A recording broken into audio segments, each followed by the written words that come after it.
Welcome. Today, we're diving straight into an explainer that pulls back the curtain on the medical industry. We're going to demystify some of the most taboo subjects surrounding cancer treatments and arm you with what is, quite frankly, the ultimate medical survival guide. We are looking at some incredibly eye-opening insights directly from doctors, who are revealing everything from the surprising reality of alternative treatments to the darker side of hospital billing. Now, imagine for a second you were diagnosed with cancer tomorrow. Would you actually know how to avoid the system's biggest traps? It's a hard truth to swallow, but the medical system can be a highly complex maze. The source material highlights that without the right information, you aren't just fighting an illness. You're going up against a massive, revenue-driven bureaucracy where uninformed patients can very easily fall victim to predatory pricing or unwanted care.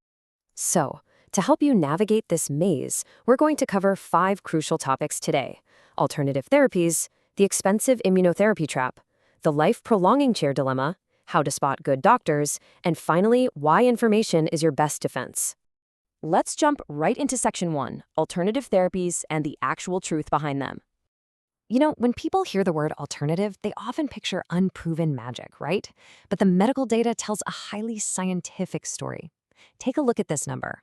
A massive 11-year study tracking 1.44 million people found that just over 20 minutes of daily exercise reduces the risk of 13 different types of cancer. And we're not talking about running marathons or pushing yourself to the absolute brink here, just walking. Simple, consistent walking has a profound, measurable impact on prevention and recovery. Beyond walking, the data actually backs up some fascinating alternative approaches. Take heat therapies like Bawa leaf moxibustion. Sounds intense, but cancer cells are notoriously weak to heat, and they actually begin to die off at temperatures above 43 degrees Celsius. Then there's mild radiation from radium or radon hot springs, which acts as a positive stressor for your body. And get this, even laughter therapy. An incredible study out of the Osaka International Cancer Center showed that simply watching comedy and laughing literally boosts your natural killer cells. Those are the exact cells your immune system uses to hunt down cancer.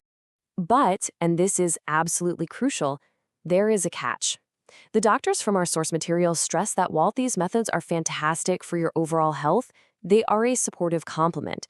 You cannot just abandon standard care like surgery, anti-cancer drugs, and radiation. It's all about synergy. Standard medicine attacks the disease directly, while those lifestyle changes fortify your body's natural defenses. All right, moving on to Section 2. Let's talk about the immunotherapy trap and its wildly expensive reality. Immunotherapy. It's a buzzword that brings a ton of hope, isn't it? But as the source material reveals, that hope is heavily exploited. You've probably seen immunotherapy clinics popping up all over the internet, which begs the question, are they actually offering the life-saving science you see on the evening news? Well, the short answer is no. The term is so incredibly broad that the gap between real medical science and clinic marketing is massive. You see, there's a world of difference between legitimate insurance-covered immune checkpoint inhibitors, like the Nobel Prize-winning Opdivo, which is administered in major hospitals and works for 20 to 30% of certain cancers, and these unregulated private clinics. Those smaller clinics are just co-opting the word immunotherapy to sell entirely unverified schemes. And it gets worse. These predatory clinics often charge up to 3 million yen for unverified treatments. And what do they actually do? They extract your blood, ship it off to a subcontractor, and put it back. The doctors noted horrific cases where desperate families took out huge loans for these treatments, only to receive a frozen pack of blood in the mail after their loved one had already tragically passed away. It is a brutal reminder to deeply question unregulated out-of-pocket schemes. Let's pivot to Section 3, the life-prolonging care dilemma. This is a tough one. Families rarely want to talk about end-of-life care, but failing to do so can lead to heartbreaking outcomes. To protect yourself from unwanted interventions, like being put on direct stomach feeding, the government has actually been promoting something called Jinsei Kaigi, or a life conference, since 2018. Basically, it's sitting down and writing out your living will while you're still healthy. Do you want to be kept alive artificially if there's zero hope of recovery? Having this life conference guarantees your voice is heard when you can no longer speak for yourself. Because here is a really stark reality pointed out in the source material.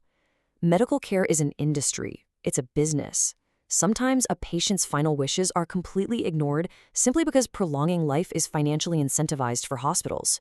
Or, sadly, even for families who might push for life extension just to keep receiving a relative's pension checks. Without a crystal clear living will, you're totally at the mercy of those financial currents.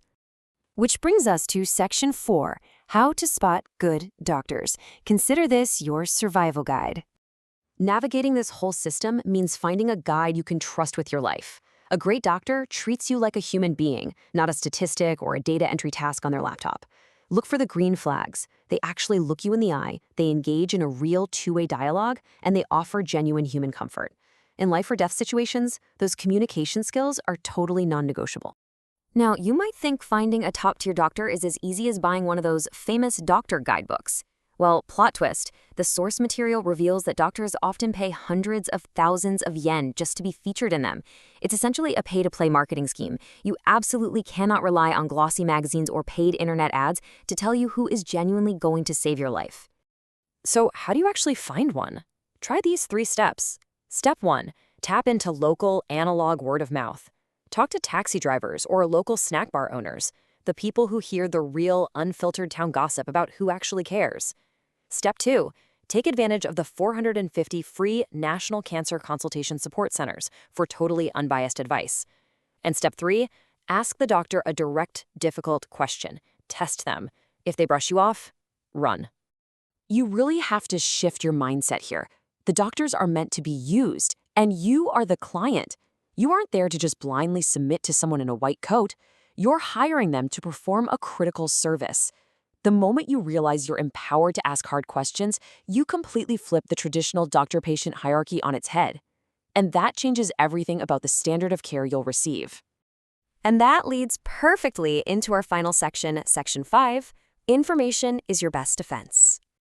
At the end of the day, you simply cannot outsource the understanding of your own body.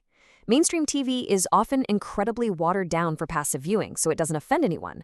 But if you want the unvarnished truth, you have to actively seek it out. Dive into books, read specialized explainer content, and actively evaluate your choices. Survival heavily favors those who do their own research and aren't afraid to challenge the status quo. Just look at Chris Wark.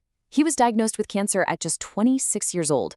But instead of just accepting his diagnosis and blindly following a standard pamphlet, he took total control. He read over 350 scientific papers and interviewed 80 cancer survivors to build his own personal treatment strategy. He realized his life was on the line and essentially became a leading expert on his own condition. And his intense research led to highly actionable steps. For example, he looked at a 2009 food chemistry study to find the absolute top cancer-fighting vegetables. Broccoli came in at number 3, green onions at number 2, and number 1? Well, I guess you'll just have to check out the study to find out. But jokes aside, the real takeaway here is that active learning gives you actionable, life-saving data to build an internal environment that is actively hostile to cancer. So, let's wrap up with a question for you to chew on. Knowing that the medical system is a complex, revenue-driven business, are you ready to take control of your healthcare journey before you're forced to? Don't wait for a crisis to have that life conference, and definitely don't wait for an illness to start researching what actually goes into your body. Knowledge really is power, and in the medical world, it's quite literally survival. Thanks for joining me for this explainer, and I highly encourage you to keep questioning, keep learning, and keep taking charge of your own health.